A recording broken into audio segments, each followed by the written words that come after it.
Bien-aimés dans le Seigneur, que la paix du Très-Haut soit votre partage. Nous bénissons le Seigneur encore pour ce temps qu'il nous donne de partager sa parole en cette journée. Je suis votre serviteur, le docteur Julien Moumbeti, pasteur à l'Assemblée La Source du Centre chrétien Néhémie à Brazzaville. Ce jour, je voulais partager un message dont le thème est « Sois prêt ». Sois prêt, c'est le message que Dieu nous donne ce matin. Sois prêt, ça veut dire apprête-toi. Sois prêt, ça veut dire dispose-toi. Sois dans de bonnes dispositions. Sois prêt, ça veut dire prépare-toi. Prépare-toi pour ne pas être en retard, pour ne pas être surpris. Prépare-toi à rester à être dans la présence du Seigneur.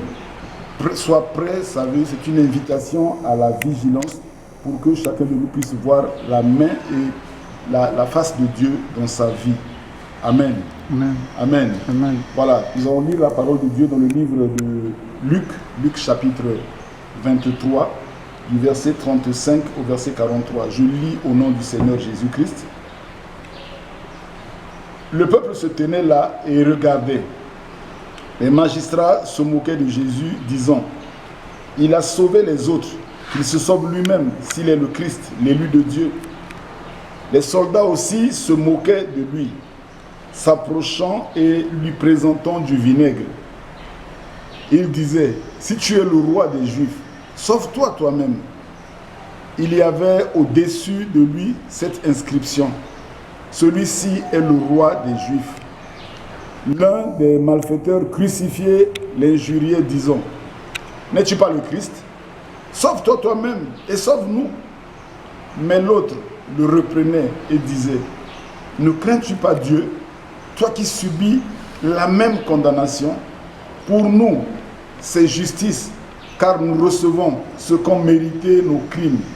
Mais celui-ci n'a rien fait de mal. » Et il dit, verset 42, il dit à Jésus « Souviens-toi de moi quand tu viendras dans ton règne. » Et Jésus lui répondit, verset 43, « Je te le dis en vérité, aujourd'hui tu seras avec moi dans le paradis. » Amen. Amen. Voilà ce sur quoi nous allons partager. Et le thème, comme je vous l'ai dit, c'est « Sois prêt ». « Sois prêt », c'est la réponse qui nous arrive en écho à la pensée centrale que nous avons reçue en lisant ce texte. C'est le verset 42. Lorsque le deuxième crucifié dit, après avoir repris son collègue, il dit maintenant, il se retourne vers Jésus et il dit « Souviens-toi de moi quand tu viendras dans ton règne. » Que ce soit notre prière. Et quand nous lançons cette prière, en écho, la réponse qui nous vient, c'est « Sois prêt ». Sois prêt par rapport aux choses que Dieu va faire. Mais revenons d'abord à ce texte. Qu'est-ce que nous sommes en train de voir là? Je voudrais que vous ayez la même image que moi. La grande image, c'est que le Seigneur Jésus a déjà été pendu sur la croix. Il est sur la croix, on a déjà mis les clous et la croix est déjà exposée. Et on a écrit en haut, celui-ci est le roi des Juifs. Et voilà, devant tout ce spectacle ahurissant, il y a également deux personnes qui sont crucifiées avec lui. Mais il y a quelque chose de particulier. C'est sur quoi je voudrais insister. Un, il y a ici, il y a cette scène-là. Mais est-ce que tout le monde perçoit les choses de la même façon? Bien aimé. Et ici, il y a plusieurs choses que nous voulons souligner. Un, la Bible dit ceci au verset 35. Le peuple se tenait là et regardait. Il voyait médusé. Est-ce qu'il comprenait? Est-ce qu'il ne comprenait pas? Il regardait. C'était bien écrit, celui-ci est le roi des Juifs. Et Jésus était crucifié. Il y avait d'autres gens à côté. Ça, c'est un premier groupe de gens. Un deuxième groupe de gens. La Bible dit ceci, au verset 16. Au verset 35 toujours. Les magistrats se moquaient de Jésus. Ils disaient, il a sauvé les autres. Qui se sauve lui-même? Mais qui se sauve? Il y a des moqueurs. Il y a un autre groupe de moqueurs. Les soldats aussi se moquaient au verset 36. Ils lui présentaient du vinaigre. Alléluia. Il y avait l'un des malfaiteurs crucifiés également, se moquait, mais lui il injuriait même, il a même insulté Jésus, il disait, mais si tu es le Christ, sauve-toi et sauve-nous. Mais il y a cet autre crucifié qui l'a repris. Il disait, est-ce que tu ne sais pas que celui-là c'est Dieu? Il a reçu la révélation que c'était Dieu. Et automatiquement, il s'est tourné vers le Seigneur Jésus. Il a confessé que lui, ce qu'il subissait avec son autre collègue, c'était la justice. Mais cet homme-là n'avait rien fait. Il était condamné pour rien. Et sur place, il a reçu la révélation. Il s'est tourné vers Jésus pour dire, Seigneur, souviens-toi de moi lorsque tu viendras dans ton règne. Et immédiatement, le Seigneur lui a répondu, tout de suite là, tu seras avec moi au paradis. Le paradis, c'est l'image de la gloire. Alléluia. C'est l'image de la gloire. Il dit, tu rentreras avec moi dans la gloire. Tu rentreras avec moi dans le règne que tu es en train de demander. Bien-aimés, Dieu nous appelle à être vigilants. Dans ce qui se passe actuellement, dans quel camp es-tu? Es-tu dans le camp des moqueurs? Es-tu dans le camp du peuple qui regarde sans comprendre ce qui est en train de se passer? Es-tu dans le camp des magistrats qui insultent? Es-tu dans le camp des soldats qui insultent, qui se moquent? Es-tu dans le camp des pécheurs, c'est-à-dire des gens qui sont, dont la vie est vouée à la condamnation et qui sont en train eux aussi de se moquer de ce qui se passe? Dire oui, mais Dieu il fait quoi? Ou bien c'est l'occasion pour toi de t'asseoir et dire, mais est-ce que je comprends ce qui se passe là? C'est l'occasion de regarder sa vie, de se repentir et de revenir au Seigneur pour dire comme cet homme-là, souviens-toi de moi lorsque tu viendras dans ton règne. Et cet homme, il a eu la révélation en disant, Seigneur, souviens-toi de moi. Et le Seigneur lui a répondu immédiatement. Mais la Bible nous demande à être vigilants. Nous devons être vigilants. C'est pour ça que Dieu nous dit, soyez prêts. Nous devons être vigilants dans notre marche. La Bible dit dans le livre de Matthieu chapitre 24, verset 36 au verset 51, que quel est cet ouvrier-là, ce serviteur que le maître viendra trouver? Comment le maître viendra nous trouver? Est-ce qu'il nous trouvera prêt? Est-ce qu'il nous trouvera prêt lorsqu'il viendra? Heureux cela le serviteur que son maître viendra et trouvera prêt. Il lui dira encore, entre dans la joie de ton Seigneur. Bien-aimés, ce qui se passe aujourd'hui dans le monde devrait nous pousser à être prêts à tout moment de la vie. Parce que nous ne savons pas ce qui va arriver demain. Qui savait que nous vivions ces temps que nous sommes en train de vivre avec le coronavirus, avec cette épidémie? Chacun menait sa vie comme il voulait. Tout allait bien, on avait même bâti des plans. Mais aujourd'hui, même tous les plans, tous les programmes qu'on avait bâtis se sont arrêtés. Tout s'est arrêté. Parce que celui qui tient le ciel et la terre, on a décidé autrement. Mais qu'est-ce que Dieu est en train de faire? Des choses. Et il faudrait que nous saisissions la pensée de Dieu. Et la réponse de Jésus à cet homme est une illustration de la fidélité de Dieu. Qui dit dans sa parole, dans ta détresse, invoque-moi. Et moi, je t'assisterai, je te délivrerai. Dans le livre de Joël, chapitre 2, des versets 30 au verset 32, on dit qu'il y aura des temps difficiles. Quand il y aura des temps difficiles, celui qui invoquera le nom de Jésus sera sauvé. Celui qui invoquera le nom du Seigneur sera sauvé. Et cet homme, on a vécu l'illustration manifeste et c'est ce que le Seigneur nous montre. Et en écho à ce que nous avons dit, dans notre prière, le Seigneur nous dit ceci: sois prêt. Sois prêt pour que tu comprennes les choses que Dieu va faire. Bien aimé, cet homme a demandé quelque chose de très important et il l'a obtenu. Le deuxième crucifié a compris que ce qui se passait là, ce n'était pas la fin. Je veux te dire, l'épreuve par laquelle ta vie passe n'est pas la fin. Le coronavirus n'est pas la fin. Alléluia. Amen. Ce n'est pas la fin. Il y a quelque chose qui va arriver après. Et la pensée que le Seigneur me mettait à cœur, c'était que lorsqu'il y a une grande épreuve dans ta vie, il y a une grande bénédiction qui en découlera. L'épreuve ne te vaincra pas. Avec l'épreuve que Dieu permet, il te donnera les moyens d'en sortir. Mais lorsque tu en sortiras encore plus fort. Et après le coronavirus, ce qui va arriver, ce sera une grande manifestation de Dieu. Ce sera le règne de Dieu qui va être vu de tout le monde. Est-ce que toi et moi, nous nous préparons à cela? Alléluia. Et ici, c'est l'occasion d'avoir les yeux spirituels ouverts pour discerner deux choses. Il y a ce qu'on appelle la réalité et ce qu'on appelle la vérité. La réalité, c'est ce que nos sens humains nous montre. La réalité, c'est ce que nous voyons. Nous voyons le coronavirus et nous traduisons avec nos sens. Ah, c'est la fin. C'est la fin. Mais Dieu ne voit pas la fin. Dieu est en train de voir une autre vie qui va commencer. Amen. Et c'est cela la vérité. Alléluia. Amen. Alléluia. Cet homme à la croix a compris. Il a dit, ce qui se passe là, pour l'autre, c'était, pour le premier, c'était la crucifixion, c'était la fin de toutes choses. Mais pour le deuxième crucifié, il dit, ce n'est pas la fin. Il dit, il y a quelque chose qui va. C'est pour ça qu'il dit au Seigneur, je dis, souviens-toi de moi lorsque tu reviendras dans ton règne. Parce que je sais que ce qui se passe là, ce n'est pas la fin. Bien-aimé, Dieu est un Dieu qui se cache, c'est un Dieu qui se révèle.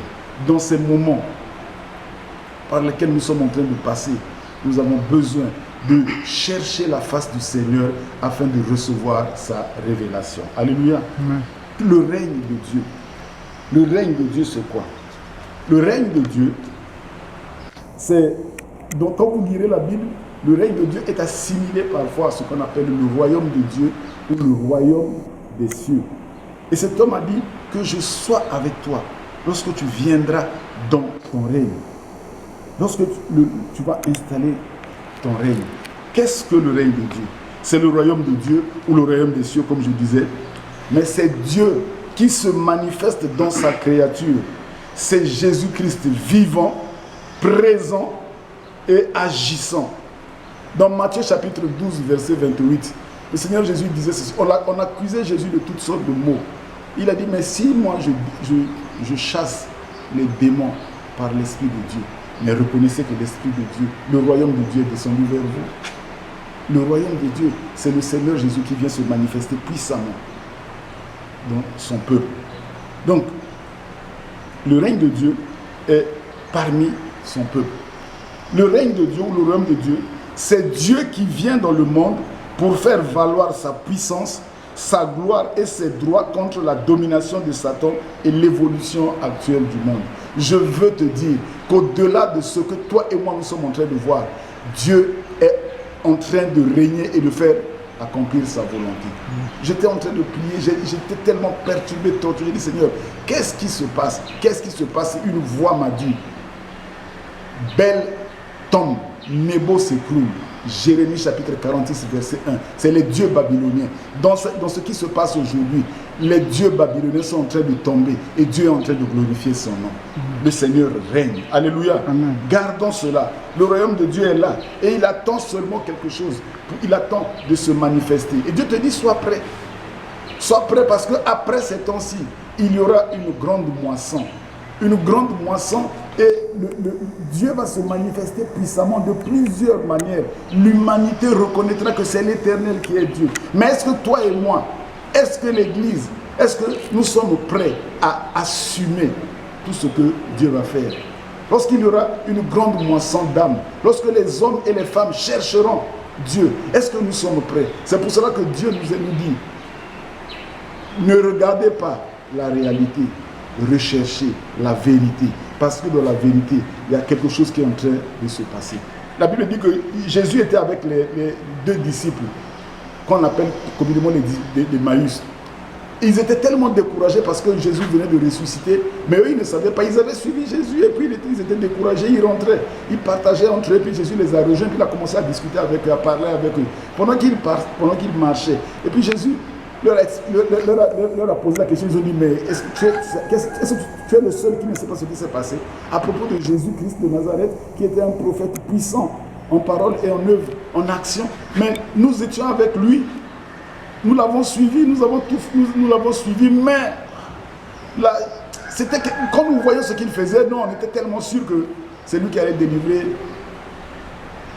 notre pays. Mais voilà ce qui s'est passé, c'est qu'il a été arrêté par nos chefs, ensuite il a été jugé, condamné et on l'a crucifié. Bon, c'est vrai, il y a des femmes qui ont dit qu'il est ressuscité, mais nous on ne croit pas à ces choses-là. Mais la Bible dit ceci, dans Luc chapitre 24, verset 46, la Bible dit, est-ce qu'il ne fallait pas que le Seigneur souffrit ces choses avant qu'il entre dans sa gloire? Alléluia. Alléluia. Peut-être ce qui se passe dans ta vie, ce qui se passe dans le monde aujourd'hui, c'est le temps pour le Seigneur de révéler sa gloire, sa grandeur et sa puissance. Et c'est ce que cet homme-là a demandé. Et c'est l'écho qui nous revient, qui nous dit, Préparez-vous à ces moments-là. Préparez-vous aux choses que Dieu va faire après le coronavirus. Parce que cette épidémie n'est pas la fin. Après le coronavirus, il y a une vie. Mais dans cette vie-là, ce sera la manifestation de la gloire de Dieu. Parce que les dieux de Babylone, les dieux des ténèbres, les esprits de poursuite, les esprits méchants, la sorcellerie, toutes ces choses-là vont s'écrouler devant le règne du Très-Haut. Alléluia. Que nous comprenions ces choses-là. Alors, vous allez me dire, mais comment faire? Que faire pour vivre le règne de Dieu? Dieu nous dit, soyons prêts. Sois prêt, c'est-à-dire, prépare-toi. La Bible dit, prépare-toi à la rencontre de ton Dieu. Parce qu'il y a des choses que Dieu va faire. Première des choses, nous sommes enfants de Dieu. Nous devons, la première des choses pour ceux qui ne sont pas encore enfants de Dieu, vous voulez vivre le règne de Dieu, vous voulez expérimenter la gloire de Dieu, vous voulez être comme cet homme à qui Jésus a répondu, tout de suite tu seras avec moi au paradis. Soumettez votre vie à Jésus-Christ. La Bible dit dans Romains chapitre 10, 9 à 10, quiconque invoquera, si tu confesses de ta bouche le Seigneur Jésus, si tu crois dans ton cœur que Dieu l'a ressuscité des morts, tu seras sauvé. En ce moment-là, tu as fait le premier pas, tu reconnais Jésus comme ton sauveur et ton Seigneur. Et cet homme-là à la croix, il a reconnu. Il a dit à son collègue qui était chrétien, il dit, toi tu ne crains pas Dieu. Il a reçu la révélation que cet homme qui était là à côté de lui, qui était crucifié comme lui, ce n'était pas un homme ordinaire, c'était Dieu devenu chair et qui était en train de subir le châtiment pour le salut de l'humanité. C'est la première des choses. Et la deuxième des choses, si une fois que nous sommes devenus enfants de Dieu, nous devons rechercher le règne de Dieu dans toute sa manifestation. Il faudrait que nous ayons faim et soif de Dieu. Bien-aimé, aie faim dans ces moments-ci. Cherche la face du Seigneur. Aie faim et soif de Dieu. C'est ce que la Bible nous ordonne dans le livre de Matthieu chapitre 6 verset 33. Cherchez le royaume de Dieu et sa justice. Toutes les autres choses, vous les verrez s'accomplir. La troisième chose à laquelle je voudrais vous inviter, c'est que Dieu est saint. Et ceux qui s'approchent doivent marcher dans la sanctification. C'est pour cela que le troisième pas que je voudrais que vous fassiez, que nous fassions tous, recherchons la sanctification. La Bible dit que rechercher la sanctification sans laquelle personne ne verra Dieu. Si nous nous repentons, si nous cherchons la sanctification, ce n'est qu'en ce moment-là que nous allons voir Dieu. Quatrième chose, soyons des hommes et des femmes de Dieu violents. Matthieu 11, 12 dit que le royaume de Dieu est forcé, le règne de Dieu est forcé, et pour le voir, il faudrait que nous soyons violents. Il faudrait que nous soyons violents, pourquoi? Parce que, ouais, quand vous regardez ce qui se passe dans notre vie, nous connaissons la pensée de Dieu. Nous savons ce qu'il faut faire comme bien. Mais lorsque nous voulons faire ce bien-là, il y a une loi. Comme une loi qui vient nous empêcher de faire du bien. C'est ce que l'apôtre Paul présente aux Romains, dans le livre de Romains chapitre 7. À partir du verset 14 jusqu'à la fin, il dit, je sens, je connais le bien, je veux faire le bien. Mais, quand je veux faire le bien, c'est le mal que je ne veux pas faire qui se manifeste. Il se dit même à la fin, il dit, misérable que je suis. Mais qui peut me délivrer de cela? Il n'y a que le Seigneur Jésus. Soyons des hommes et des femmes de Dieu violents. Ce n'est pas une violence physique, c'est une violence spirituelle. Soyons déterminés pour lutter contre la chair, contre le monde, contre les mauvaises pensées et pour nous attacher au Seigneur notre Dieu. Il faudrait que nous soyons violents. Cinquième chose à laquelle je voudrais vous inviter, il faut rejeter tout compromis avec le monde et manifester de l'intérêt pour les choses de Dieu. Dans les temps par lesquels nous passons, ce à quoi Dieu nous invite, c'est vraiment, vous voulez voir mon règne, vous avez prié pour dire Seigneur, nous voulons te voir dans ton règne, nous voulons voir ta gloire, nous voulons te voir te manifester. Dit ça va arriver, mais vous soyez prêts. Rejetez tout compromis avec le monde. Il y a les serviteurs de Dieu qui nous ont précédés ont vécu ça. Quand vous lisez l'histoire de Daniel, quand vous lisez l'histoire de Shadrach, de Meshach, d'Abed-Nego, ils sont nombreux, Déborah, Gédéon, les hommes qui ont rejeté les choses du monde pour chercher les choses spirituelles, chercher à plaire à Dieu. Toi et moi, également, ils sont de la même façon. En fait, dernière chose à laquelle je voudrais vous inviter, c'est apprenons à mourir à nous-mêmes. Si nous mourrons à nous-mêmes, comme l'apôtre Paul l'a dit, Dans Philippiens chapitre 3, à partir du verset 7, il dit, il y a des choses qui étaient pour moi des gains. Je les ai regardées comme de la boue, parce que je cherchais Jésus-Christ. Or, Jésus-Christ, c'est le règne de Dieu. Jésus-Christ, c'est la parole vivante qui est faite chair. Et si nous cherchons le Seigneur, abandonnons ce que nous pensons qui est important pour nous. Le moi, je sors de ceci, je sors de cela, j'ai tel diplôme, j'ai telle capacité. Devant Dieu, tout cela n'a pas de grande importance. Ce qui est important, c'est que nous puissions nous soumettre à lui. Voilà donc, ce sont ces choses-là auxquelles le Seigneur nous invite. Il dit, sois prêt. Bien-aimés, soyons prêts. Il va se passer des choses. Il va se passer des choses telles que Dieu va se manifester puissamment et va révéler sa nature et le monde entier reconnaîtra qu'il est Dieu. Alors toi et moi, en conclusion, qu'est-ce que je veux te dire? Aspire, appelle le règne de Dieu en obéissant, en faisant tout ce que Dieu nous a prescrit de faire dans cette exhortation. Et nous serons comme cet homme-là, le deuxième crucifié, à qui le Seigneur a dit, tout de suite tu seras avec moi. Et nous serons dans la cohorte de Dieu. Jésus, lorsqu'il viendra, d'abord pour être enlevé, nous serons enlevés avec lui. Parce que la finalité de toute vie chrétienne, c'est être un jour avec le Seigneur dans l'éternité. Ce n'est pas jouir des biens de la terre, c'est être avec le Seigneur dans l'éternité. Il viendra, il nous prendra, il nous amènera avec lui. Et lorsqu'il viendra pour régner pendant 1000 ans, nous serons également avec lui. Alors, nous vivrons la félicité de Dieu. Amen. Que Dieu vous bénisse. Et ma prière, c'est que vous puissiez vous aussi prendre ce temps-ci de confinement, ce temps où le monde est bousculé, pour comprendre que les dieux babyloniens s'écroulent. Nous devons élever celui qui est le créateur des cieux et de la terre, celui qui règne d'éternité en éternité, le Seigneur Jésus-Christ. Soyez bénis au nom de Jésus-Christ. Amen. Amen.